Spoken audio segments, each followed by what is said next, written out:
tụi nó hiang lo thình tu bùi coi triệu phun tổ trên các caldo na cái xiêm mé cái này cái xiêm mé cái nó đi ô cần cái nào nhìn thấy coi triệu các phun tổ rồi nhá trên chuồn liên tổ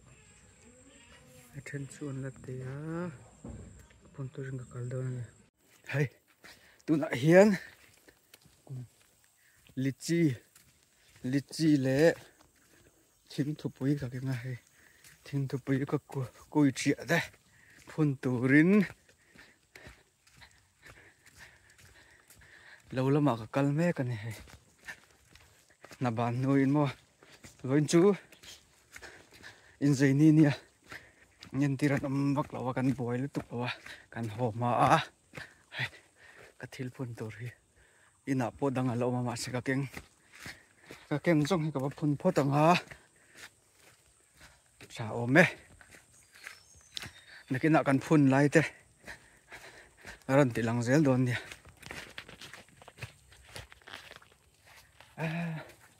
ro kan bom khop ma he tu na si chon mo kan ze langa tina kan phun lai te ka ran ti lang ze langa leng phei tre pa he hon pen ka leng phei tre pa kal chung chu rei ve dau sa ta ni matra lu thei lo tui la chu lu thei chu ka scooty ka ui dau mok si mo hi ka kal na tur pe ngania tui la chu lu thei ren ma se ui om ve no ni kom ni thawak lo mo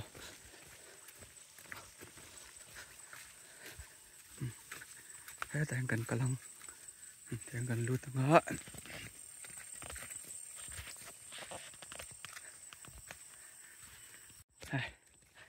kal zela da na kham to he te ka khai na chan chu alei om khu ka du box si mo lei tha ka da sa khu ka du box si phun tel tur kha theng trap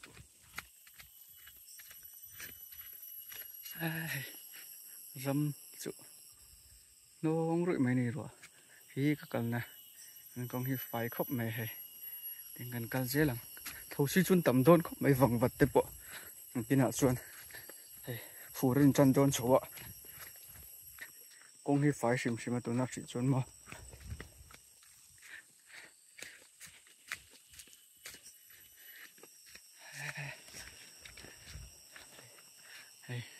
ra tôi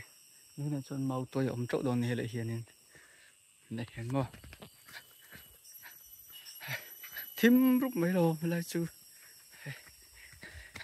thím đậu rút mấy là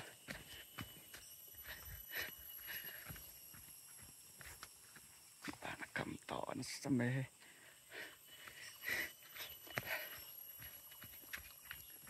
con nghĩ phải xìm xìm ạ ăn ngon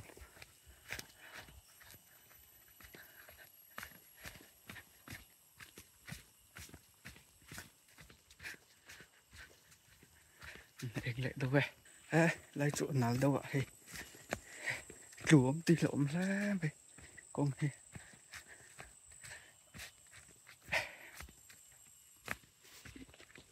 nào đâu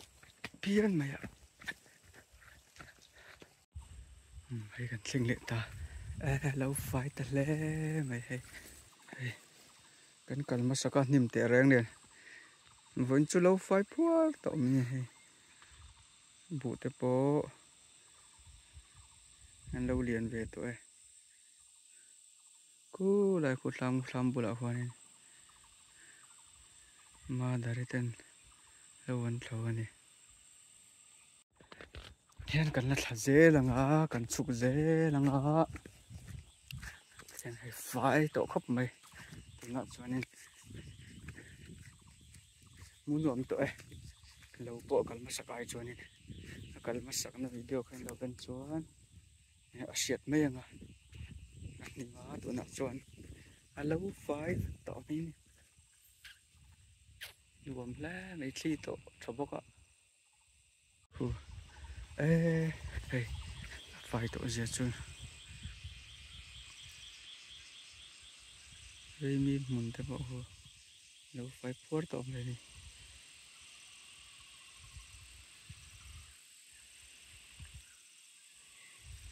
cần chụp dễ lắm cái chicken lệ cái thím thục với cái hi cần phun đồn cô lại làm bộ này về là quán mò anh pay lệ lúc còn vài vết tội làm tông vài vết tội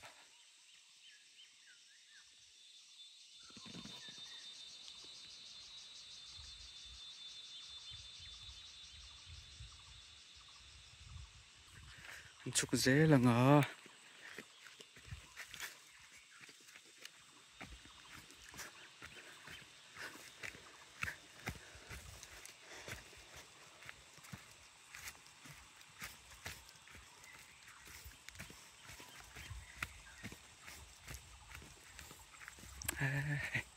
về miếng thế bộ ăn lâu liền tội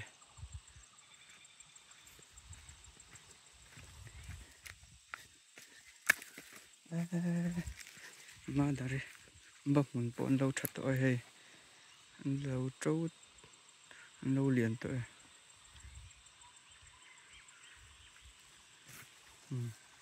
mà đừng phụ cái tí lần thế bộ hay muốn gồm tập lẽ mày lâu cả riêng cha của mày là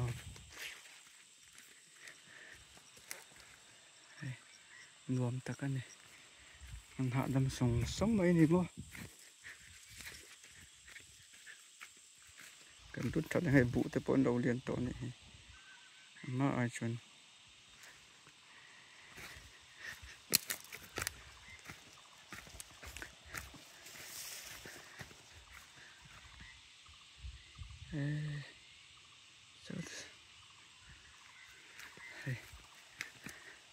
lâu liền tổ lẽ mày còn mà té vậy mìm té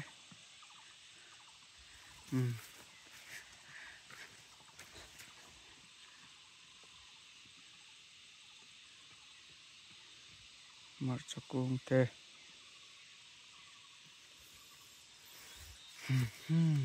vậy mìm té bộ hay nuông tổ khóc này thì lôi đồn phổ trụ ăn lâu ấy nị thì bắp bối về số đã xuân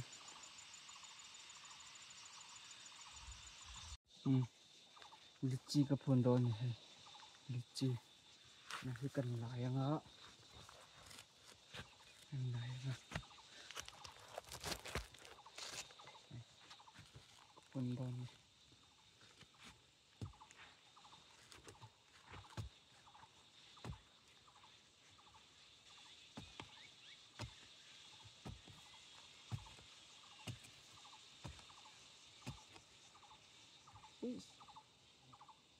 cái gì thế bây giờ này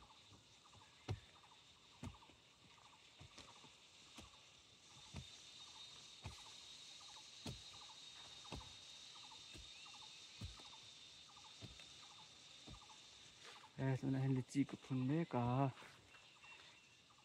ôi chuyện cái lại mẹ cái này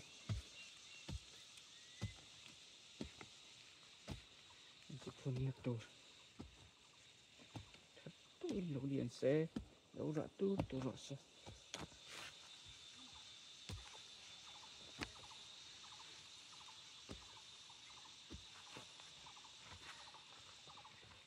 chi phun na phun mình là tôi cái này là ba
ê cái thiên phun chu rạng hal don này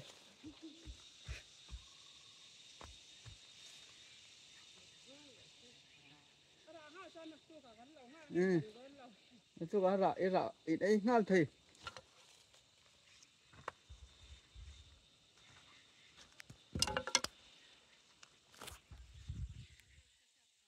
cái lịch phun hay cái phun dầu chị à liền sang in bùa mi thì đằng rối này